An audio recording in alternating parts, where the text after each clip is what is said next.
जो कुछ मंगल है उससे तुम हम सबको भरपूर करो। एक नया आरंभ, हमारी भारतीय संस्कृति, हमारी भारतीय सभ्यता और हमारी परंपराएं जो ये कहती हैं कि ज्योति प्रज्वलन के साथ एक नया आरंभ होता है, एक नई शुरुआत होती है। तमसो मां ज्योतिर्गमय। और अब मेरा सादर अनुरोध हाउस कमेटी के चेयरपर्सन डॉक्टर महेश शर्मा, जिन्होंने मेहनत और लगन से ये काम पूरा किया है। साथियों, हमारे सांसद साथी जिस नए आवास में प्रवेश करेंगे, अभी मुझे उसका एक सैंपल फ्लैट देखने का मौका मिला। मुझे पुराने सांसद आवासों को देखने का भी मौका मिलता ही रहा है। पुराने आवास जिस तरह बदहाली का शिकार होते थे, सांसदों को जिस तरह आए दिन परेशानियों का सामना करना पड़ता था, नए आवासों में उससे मुक्ति मिलेगी।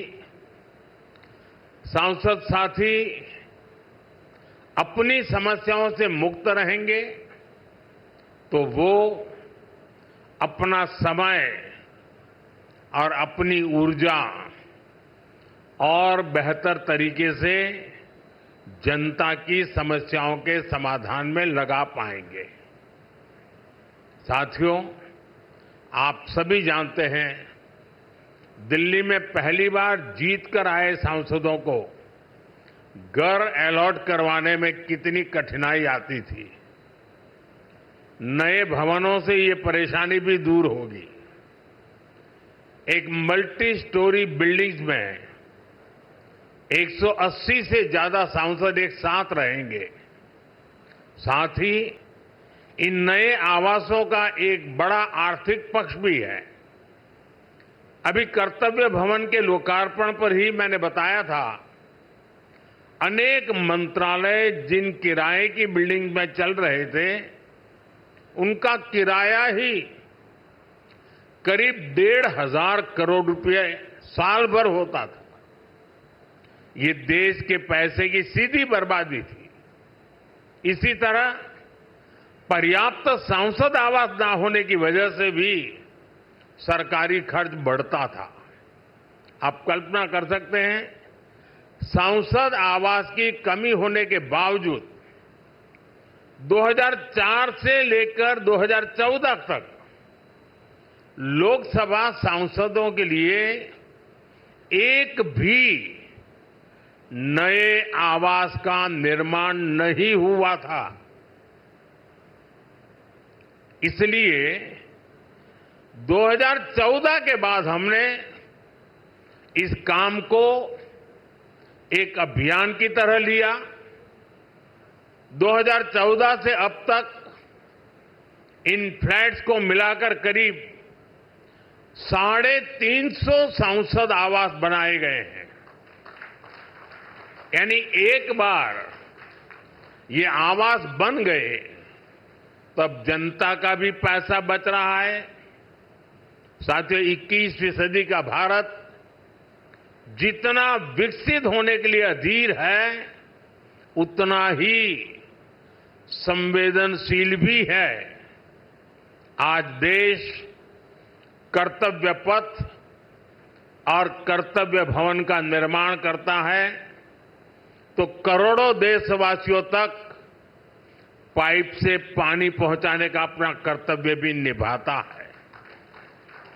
आज देश अपने सांसदों के लिए नए घर का इंतजार पूरा करता है तो पीएम आवास योजना के जरिए 4 करोड़ गरीबों का गृह प्रवेश भी करवाता है।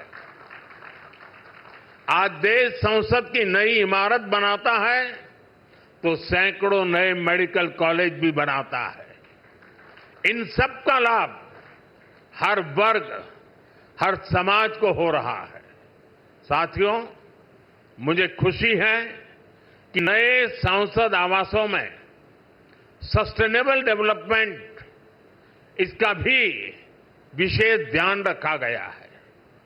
ये भी देश के प्रो एनवायरमेंट और प्रो फ्यूचर सेफ इनिशिएटिव का ही हिस्सा है।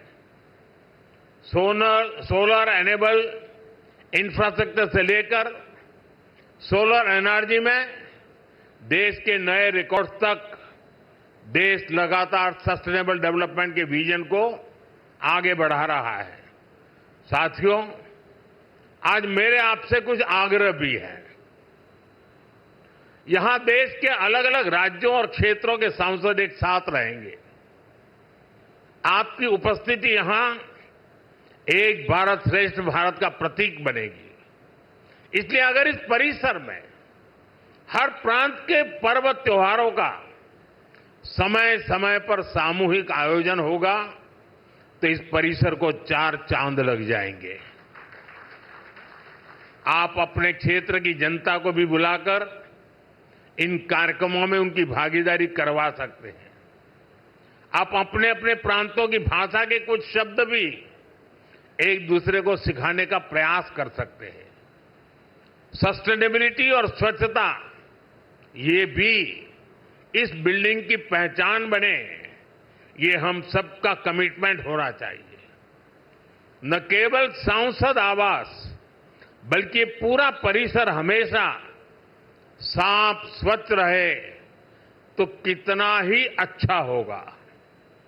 साथियों, मुझे आशा है हम सब एक टीम की तरह काम करेंगे। हमारे प्रयास देश के लिए एक रोल मॉडल बनेंगे और मैं मंत्रालय से और आपके आवास कमेटी से आग्रह करूंगा, क्या साल में 2 या 3 बार ये सांसदों के जितने परिसर है उनके बीच स्वच्छता की कंपटीशन हो सकती है क्या? और फिर घोषित किया जाए कि आज ये जो ब्लॉक था वो सबसे ज्यादा स्वच्छ पाया गया। हो सकता है 1 साल के बाद हम ये भी तय करें कि सबसे अच्छे वाला कौन सा और सबसे बुरे वाला।